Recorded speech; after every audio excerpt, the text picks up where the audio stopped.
ঝাড়ু দিব। এটা বলে লোকটি ঝাড়ু থেকে একটি চাবি বের করে।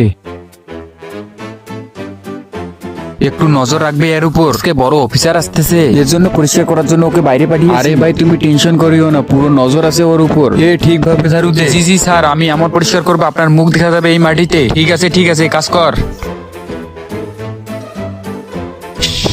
ওই হ্যাঁ আরে সবকিছু প্ল্যান মোতাবেক আছে, তুই রেডি আছিস তো? হ্যাঁ হ্যাঁ, আমরা রেডি আছি। তুই ইশারা করলে আমরা দ্বিতীয় প্ল্যান শুরু করব। ভাই তুই সত্যি বলতেছিস তো? এই চাবি কাজ করবে তো? আরে ওই পাশে তো গার্ড থাকবে না। আরে ভয় পাস না, আমাদের কাজের কাছাকাছি চলে এসেছি। তোর কাজ কর, আমি ওদেরকে ব্যস্ত রাখতেছি। ঠিক আছে ঠিক আছে।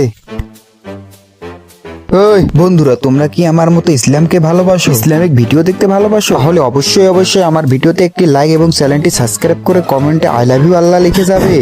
আরে তুই তো হাঁটতে হাঁটতে অনেক দূর চলে এসেছিস। আরে না না স্যার, এইদিকে তো অফিসার আসবে, এই জন্য আর একটু আমি পরিষ্কার করে দিচ্ছি, তাহলে তো আপনার প্রমোশন বাড়বে। আরে জেলের লোক তো অনেক বেশি কাজ করে, এখন তো আমার মাথা ঘুরতেছে, এই পড়ে গেলাম রে।